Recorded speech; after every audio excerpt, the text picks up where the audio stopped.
میں نے کچھ لوگوں کو دیکھا ہے اگر کوئی نیک کام کر لیتے ہیں نا تو پھر وہ کہتے ہیں چونکہ میں نے کیا لہذا ساری دنیا فوراً یہ کرے.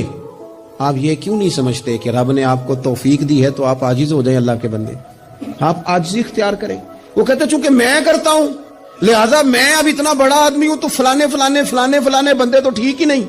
حضرت سعدی شیرازی کہتے ہیں کہ تہجد کا ٹائم تھا. پرانے زمانے میں نا لوگ مسافر اکثر رات مسجدوں میں آ کے گزارتے تھے, تو کہتے ہیں مسجد میں لوگ سوئے ہوئے تھے سارے, تہجد کا ٹائم تھا, میں تہجد کی نماز پڑھ رہا تھا, میرے والد بھی ساتھ تھے, تو میں نے اپنے ابا جی سے کہا یہ دیکھو کتنے بد نصیب ہیں, نفلوں کا ٹائم ہے اور یہ سوئے ہوئے ہیں. تو فرماتے ہیں میرے والد کہنے لگے کاش تو بھی سویا ہی رہتا, لوگوں کے کپڑے تو نہ پھاڑتا. اور خدا کے بندے اگر تو نے پڑھی ہے تو تیرا اور رب کا رشتہ ہے, اس کی بنیاد پر تو دوسروں کو حقیر جاننے لگ گیا. علم پڑھے دا مان نہ کریے ماتا کی میں پڑھیا, او جبار کہار کہاوے متے روڑ دے میں دودھ کڑیا.